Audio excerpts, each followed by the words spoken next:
दमलेला बाप भाग 5. नात्यांची खरी श्रीमंती. शरदच्या हातातून मोबाईल खाली पडला होता. मुक्ता घाबरून त्यांच्या जवळ आली. काय झालं? शरद काही क्षण शांत राहिले. आपल्या जुन्या गोदामाचे मालक माधवराव साहेब यांना हृदयविकाराचा झटका आला आहे. ते दवाखान्यात आहेत. निखिल म्हणाला, बाबा चला आपण त्यांना भेटून येऊ. शरदने क्षणाचाही विचार केला नाही. हो, त्यांनी मला आयुष्यभर माणूस म्हणून वागवलं आहे. दवाखान्यात पोहोचल्यावर माधवराव ICUमधून नुकतेच सामान्य वॉर्डमध्ये आले होते. त्यांच्या पत्नी सविता खुर्चीवर बसून रडत होत्या. शरद त्यांच्या जवळ गेले. वहिनी. सविताने वर पाहिलं. शरद, तुम्ही आलात? त्यांच्या डोळ्यात पुन्हा अश्रू आले. साहेब आता बरे होतील ना? डॉक्टर म्हणतात धोका टळलाय, पण त्यांना पूर्ण विश्रांती घ्यावी लागेल. शरदने सुटकेचा निश्वास सोडला. काही वेळाने डॉक्टरांनी भेटण्याची परवानगी दिली. शरद आत गेले. माधवराव अंथरुणावर पडले होते. त्यांनी शरदला पाहताच हसण्याचा प्रयत्न केला. अरे, तू आलास? शरद त्यांच्या पलंगाजवळ बसले. साहेब, तुम्ही लवकर बरे व्हा. माधवराव शांतपणे म्हणाले. शरद, तू नोकरी सोडून गेल्यापासून गोदाम रिकामं वाटायला लागलं. शरद हसले. मी कुठे जाणार होतो साहेब? परिस्थितीने दूर केलं. माधवरावच्या डोळ्यात पाणी आलं. तुझ्यासारखा प्रामाणिक माणूस आयुष्यात क्वचित भेटतो. हे सगळं दारातून निखिल पाहत होता. त्याला आज पुन्हा एकदा बाबांचा अभिमान वाटत होता. जिथे जिथे ते गेले तिथे त्यांनी फक्त विश्वास आणि प्रेम कमावलं होतं. घरी परतल्यावर वातावरण हलकं झालं. अनेक दिवसांनी सगळे एकत्र चहा पीत बसले. वैष्णवी हसत म्हणाली, आई, आज खूप दिवसांनी घरात शांतता वाटते. मुक्ता म्हणाली, हो, संकट अजून संपलेली नाहीत, पण आता आपण सगळे एकत्र आहोत. शरदने मुलांकडे पाहिलं. हेच खरं धन आहे. त्या रात्री जेवताना शरद म्हणाले, उद्या रविवार आहे. वैष्णवी हसली. म्हणजे बाबा घरी असणार? हो, आणि उद्या आपण सगळे मिळून स्वयंपाक करू. मुक्ता हसत म्हणाली, तुम्ही स्वयंपाक? का? मला येत नाही का? असं वाटतं का? घरात हशा पिकला. दुसऱ्या दिवशी सकाळी शरद भाज्या चिरत होते. निखिल पोळ्या लाटण्याचा प्रयत्न करत होता, पण पोळी गोल होण्याऐवजी भारताच्या नकाशासारखी दिसत होती. वैष्णवी मोठ्याने हसू लागली. दादा, ही पोळी आहे की चित्र? निखिल ही हसू लागला. पहिल्यांदाच करतोय. मुक्ता म्हणाली, ठीक आहे, सरावाने सगळं जमतं. शरद हसत म्हणाले, काम लहान मोठं नसतं. घरात प्रत्येकाने प्रत्येक काम केलंच पाहिजे. ते आलंच पाहिजे. दुपारी सगळे एकत्र जेवायला बसले. शरदने पहिला घास घेतला. वा, आजचं जेवण तर हॉटेलपेक्षाही छान आहे. वैष्णवी म्हणाली, कारण आज सगळ्यांच्या प्रेमाची फोडणी आहे. हे ऐकून सगळे पुन्हा हसले. जेवणानंतर शरद कपाट आवरत होते. त्यांना एक जुना डबा सापडला. त्यात मुलांच्या लहानपणीच्या आठवणी होत्या. निखिलचा पहिल्या इयत्तेचं प्रगती पुस्तक, वैष्णवीने काढलेलं पहिलं चित्र, दोघांचे लहानपणीचे फोटो. शरद ते पाहत हळूच हसत होते. निखिलने विचारलं, बाबा, तुम्ही हे अजून जपून ठेवलंय? या वस्तू नाहीत रे, माझं आयुष्य आहे. वैष्णवीने बाबांच्या खांद्यावर डोकं ठेवलं. आमच्याकडे इतकं काही नव्हतं, तरी तुम्ही आम्हाला कधी कमी पडू दिलं नाही. शरद म्हणाले, कारण माझी मुलंच माझी खरी संपत्ती आहेत. सायंकाळी अचानक घराची बेल वाजली. दारात माधवराव साहेबांचा मुलगा अमोल उभा होता. त्याच्या हातात एक लिफाफा होता. शरद काका, बाबा यांनी हे तुम्हाला द्यायला सांगितलं आहे. शरदने लिफाफा उघडला. त्यात एक पत्र होतं. पत्र वाचताना त्यांच्या डोळ्यात पुन्हा अश्रू दाटले. कारण त्या पत्रात लिहिलं होतं, शरद, तू माझ्यासाठी फक्त कर्मचारी नव्हतास, तू माझ्या कुटुंबातील माणूस आहेस. मला बरे झाल्यावर तुझ्या संपूर्ण कुटुंबाला माझ्या घरी जेवायला बोलवायचं आहे. शरदने पत्र छातीशी धरलं. त्यांना पुन्हा एकदा जाणवलं, माणूस आयुष्यात पैसा किती कमावतो यापेक्षा तो माणसं किती कमावतो हेच खरं महत्त्वाचं असतं. शरदचं संपूर्ण कुटुंब माधवराव यांच्या घरी जेवणासाठी जातं. तिथे घडणारा एक साधा पण भावनिक प्रसंग शरदच्या डोळ्यात आनंदाश्रू आणतो आणि निखिलला आयुष्यभर लक्षात राहील असा एक धडा मिळतो. एकत्र जेवण, एकत्र मन. रविवारी सकाळी घरात एक वेगळीच उत्सुकता होती. आज सायंकाळी शरद, मुक्ता, निखिल आणि वैष्णवी हे चौघे माधवराव साहेबांच्या घरी जेवायला जाणार होते. वैष्णवी कपाटासमोर उभी राहून म्हणाली, आई, माझ्याकडे चांगला ड्रेसच नाही. मुक्ता हसली. आपल्याकडे जे आहे तेच खूप आहे. माणसाची किंमत कपड्यांनी नसते, स्वभावाने ठरते. शरदनेही हसत तिच्याकडे पाहिलं. तुझी आई अगदी खरं बोलते. संध्याकाळी चौघेही साधे पण स्वच्छ कपडे घालून माधवरावांच्या घरी पोहोचले. मोठं घर, सुंदर बाग, दारात स्वतः माधवराव उभे होते. आजारातून ते आता बरे होत होते, पण चेहऱ्यावरचा आनंद पूर्वीपेक्षाही जास्त होता. या या, माझ्या माणसांचं स्वागत आहे, शरद संकोचत म्हणाले. साहेब, एवढा त्रास कशाला घेतलात? माधवराव हसले. शरद, आज साहेब नाही, फक्त माधवराव. घरात प्रवेश करताच सविताताईंनी मुक्ताचं प्रेमाने स्वागत केलं. तुमच्याबद्दल खूप ऐकलं आहे. आज भेटून आनंद झाला, मुक्ता नम्रपणे म्हणाली. आमचाही. अमोल आणि त्याची पत्नी प्रज्ञा यांनी निखिल आणि वैष्णवीशी ओळख करून घेतली. थोड्याच वेळात सगळे गप्पांमध्ये रंगून गेले. माधवराव हळूच निखिलजवळ आले. तुझ्या बाबांबद्दल एक गोष्ट सांगू? नक्की. एकदा गोदामात एका कामगाराच्या मुलीचं लग्न होतं. पैशांची खूप अडचण होती. निखिल लक्ष देऊन ऐकत होता. त्यावेळी तुझ्या बाबांनी त्यांच्या 1 महिन्याचा पगार त्या कामगाराला दिला. निखिल आश्चर्यचकित झाला. पण बाबांनी आम्हाला कधी सांगितलं नाही. माधवराव हसले. शरदने एक अट घातली होती. काय? माझं नाव कोणालाही सांगू नका. निखिलच्या डोळ्यात पाणी आलं. बाबा, माझे बाबा इतकं मोठं मन घेऊन जगत होते आणि आम्हाला त्याची कल्पनाही नव्हती. थोड्या वेळाने सगळे जेवायला बसले. मोठं टेबल होतं, पण शरद मात्र थोडे मागे उभे राहिले. तुम्ही आधी जेवा, आम्ही नंतर.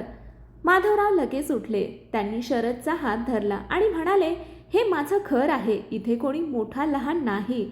आपण सगळे एकाच ताटातल्या प्रेमाचे माणसं आहोत. हे ऐकून शरदच्या डोळ्यात पाणी आलं.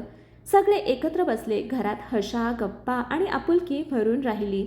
जेवताना सविताताईंनी मुक्ताला विचारलं, तुम्ही इतकी वर्ष एवढ्या कमी पैशांत संसार कसा सांभाळलात? मुक्ता हलकसं हसली. संसार पैशाने नाही, विश्वासाने चालतो. शरद तिच्याकडे पाहून म्हणाले, आमच्या घराचा खरा आधार हीच आहे. मुक्ता लाजून हसली. वैष्णवी आणि निखिलने पहिल्यांदाच आईबाबांकडे इतक्या अभिमानाने पाहिलं. जेवणानंतर माधवरावांनी सर्वांना बागेत नेलं. तिथे एक मोठं आंब्याचं झाड होतं. ते म्हणाले, हे झाड शरदने लावलं होतं. शरद आश्चर्याने म्हणाले, अजून आहे? हो, रोज फळं देतं. माधवराव पुढे म्हणाले, माणूस ही झाडासारखाच असतो. तो स्वतःसाठी नाही तर दुसऱ्यांसाठी जगला तर त्याचं आयुष्य सार्थक होतं. निखिलला त्या वाक्याचा खोल अर्थ समजला. घरी परतताना चौघेही शांत होते. रस्त्यात निखिल म्हणाला, बाबा, काय रे, आज मला कळलं, श्रीमंती म्हणजे मोठं घर नाही. शरद हसले. मग ज्यांच्या मनात माणसासाठी जागा असते तेच खरे श्रीमंत. शरदने मुलांच्या खांद्यावर हात ठेवला. आज तू खूप मोठा झालास. घरी आल्यावर वैष्णवीने कपाटातून एक छोटी वही काढली. तिने पहिल्या पानावर लिहिलं, बाबांनी दिलेले जीवनाचे धडे. निखिलने विचारलं, हे कशासाठी? ती म्हणाली, उद्या आपण मोठे होऊ, आपल्या आयुष्यात खूप बदल होतील, पण बाबांनी शिकवलेले धडे कधी विसरायचे नाहीत. शरद काही बोलले नाहीत. ते फक्त मुलांकडे पाहत राहिले. त्यांच्या डोळ्यात समाधान होतं. दुसऱ्या दिवशी सकाळी मोहनचा फोन आला. शरद, आज ऑफिसमध्ये एक छोटी बैठक आहे. तू आणि निखिल दोघेही वेळेवर या. ठीक आहे. शरद आणि निखिल ऑफिसमध्ये पोहोचले. बैठक संपल्यावर मोहनने सर्व कर्मचाऱ्यांसमोर एक घोषणा केली. आजपासून आपल्या कंपनीत शरद प्रामाणिक सेवा पुरस्कार सुरू करतो. सगळ्यांनी टाळ्यांचा कडकडाट केला. शरद अवाक झाले. मोहन, हे काय? मोहन हसला. दरवर्षी सर्वात प्रामाणिक आणि निष्ठावान कर्मचाऱ्याला हा पुरस्कार दिला जाईल, कारण मला जगाला सांगायचं आहे की प्रामाणिकपणा कधीच जुनाट होत नाही. हे ऐकून शरदच्या डोळ्यात आनंदाश्रू आले आणि निखिलच्या मनात एकच विचार आला, माझ्या बाबांचं नाव आता फक्त आमच्या घरात नाही तर अनेकांच्या प्रेरणेचं नाव बनलं आहे. बाबांचं अपूर्ण स्वप्न. मोहनने जाहीर केलेल्या शरद प्रामाणिक सेवा पुरस्कारानंतर संपूर्ण ऑफिस टाळ्यांच्या गजराने दुमदुमून गेलं. शरद मात्र खाली मान घालून उभे होते. त्यांना स्वतःचं कौतुक ऐकायची सवय नव्हती. कार्यक्रम संपल्यानंतर त्यांनी मोहनला बाजूला घेतलं. मोहन, एवढं मोठं काही करण्याची गरज नव्हती. मोहन हसला. शरद, चांगल्या माणसांचा सन्मान झालाच पाहिजे, नाहीतर पुढच्या पिढीला प्रामाणिकपणाची किंमत कशी कळणार? निखिल दूर उभा राहून हे सगळं ऐकत होता. आज त्याला बाबांचा अभिमान शब्दात मांडता येत नव्हता. घरी आल्यावर वैष्णवीने आनंदाने विचारलं, बाबा, ऑफिसमध्ये काय झालं? निखिलने सगळा प्रसंग सांगितला. वैष्णवी धावत जाऊन बाबांच्या गळ्यात पडली. माझे बाबा किती मोठे आहेत. शरद हसत म्हणाले, मोठा माणूस तो नसतो ज्याचं नाव मोठं असतं. मोठा तो असतो ज्याच्यामुळे दुसऱ्यांच्या चेहऱ्यावर हसू येतं. त्या रात्री जेवण झाल्यावर वीज गेली. सगळे अंगणात बसले. थंड वारा सुटला होता. आकाशात चांदण्या चमकत होत्या. अनेक दिवसांनी घरात निवांतपणा होता. मुक्ता म्हणाली, आज किती छान वाटतंय. शरद हसले, हो, आयुष्यभर धावत राहिलो अशा शांत संध्याकाळी फार कमी मिळाल्या. वैष्णवीने अचानक विचारलं, बाबा, तुमचं एखादं स्वप्न होतं का? शरद काही क्षण गप्प बसले. निखिलही उत्सुकतेने त्यांच्याकडे पाहू लागला. बराच वेळ शांत राहिल्यानंतर शरद बोलू लागले, होतं ना. काय? मला शिकायचं होतं. सगळे स्तब्ध झाले. मी 12वी नंतर कॉलेजमध्ये प्रवेश घेतला होता. निखिलने आश्चर्याने विचारलं, मग पुढे? शरदने हलकंसं हसले. आजोबा अचानक आजारी पडले. घरात कमावणारं कोणी नव्हतं म्हणून दुसऱ्याच दिवशी कॉलेज सोडलं आणि कामाला लागलो. त्यांच्या आवाजात दुःख नव्हतं, पण एक अपूर्ण इच्छा होती. मुक्ता हळूच म्हणाली, आजही कपाटात तुमचं कॉलेजचं ओळखपत्र आहे. वैष्णवी धावत आत गेली. तिने जुन्या फाईलमधून एक प्लास्टिक कव्हर काढलं. त्यात शरदचं फिकट झालेलं कॉलेज ID कार्ड होतं. फोटो तरुणपणाचा, डोळ्यात मोठी स्वप्न. शरद काही क्षण ते कार्ड हातात धरून राहिले. हे मी कित्येक वर्षांनी पाहतोय. निखिलच्या डोळ्यात पाणी आलं. त्याने शांतपणे विचारलं, बाबा, तुम्हाला वाईट वाटतं का? शरद हसले. सुरुवातीला वाटायचं. आता नाही. का? कारण माझं स्वप्न पूर्ण झालं नाही, पण माझ्या मुलांचं स्वप्न पूर्ण होताना मी पाहतोय. दुसऱ्या दिवशी सकाळी निखिल ऑफिसला गेला, पण त्याचं लक्ष कामात नव्हतं. सतत बाबांचं कॉलेज ID त्याच्या डोळ्यासमोर येत होतं. दुपारी जेवताना त्याने मोहनला विचारलं, काका, एक गोष्ट विचारू? विचार. वय झाल्यावरही शिक्षण घेता येतं का? मोहन हसला. शिकायला वय नसतं. खरंच?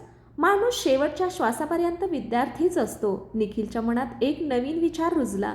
सायंकाळी घरी आल्यावर त्याने वैष्णवीला सगळं सांगितलं. वैष्णवीच्या चेहऱ्यावर आनंद पसरला. दादा, आपण बाबांचं अपूर्ण स्वप्न पूर्ण करूया. पण ते तयार होतील का? आपण प्रयत्न तर करू. दोघांनी एकमेकांकडे पाहिलं. त्यांच्या डोळ्यात एकच निर्धार होता. दुसऱ्या दिवशी रविवार होता. शरद वर्तमानपत्र वाचत बसले होते. निखिल आणि वैष्णवी त्यांच्या समोर आले. बाबा, आम्हाला तुमच्याशी बोलायचं आहे. बोला. निखिलने एक फॉर्म त्यांच्या हातात ठेवला. शरदने तो उघडला. तो प्रौढ शिक्षण आणि पदवी अभ्यासक्रमाच्या प्रवेश अर्जाचा फॉर्म होता. शरद गोंधळले. हे काय? वैष्णवी हसत म्हणाली, बाबा, आता तुमची शिकायची वेळ. शरदच्या चेहऱ्यावरचं हसू क्षणात नाहीसं झालं. ते शांतपणे म्हणाले, नाही. निखिलने विचारलं, का? या वयात शिक्षण? लोक हसतील. वैष्णवीने बाबांचा हात हातात घेतला. बाबा, आयुष्यभर तुम्ही लोकांचा विचार केला. आता एकदा स्वतःचा विचार करा. शरद काहीच बोलले नाहीत. त्यांच्या मनात इच्छा होती, पण भीतीही होती. त्यांनी हळूच तो फॉर्म बंद केला आणि म्हणाले, मला थोडा वेळ द्या. निखिल आणि वैष्णवीने एकमेकांकडे पाहिलं. त्यांना माहीत होतं, आज बाबांच्या मनात अनेक वर्षांनी पुन्हा एक स्वप्न जागं झालं होतं. पण ते स्वप्न खरंच पूर्ण होईल का? हा भाग इथेच संपतो. पुढील भागामध्ये निखिल आणि वैष्णवी बाबांना पुन्हा शिक्षण सुरू करण्यासाठी भावनिकरित्या तयार करण्याचा प्रयत्न करतात. मुक्ता शरदच्या जुन्या आठवणी समोर आणते आणि संपूर्ण कुटुंब मिळून त्यांच्या आयुष्यातील सर्वात मोठा निर्णय घेण्यासाठी त्यांना धैर्य देतं. ही कथा इथेच संपते. कथा आवडली असेल तर कथेला लाईक करा, शेअर करा, कमेंट करा आणि अशाच नवनवीन कथा दररोज वाचण्यासाठी आणि ऐकण्यासाठी आपल्या चॅनेलला सबस्क्राईब करा. कथा वाचल्याबद्दल आणि ऐकल्याबद्दल धन्यवाद.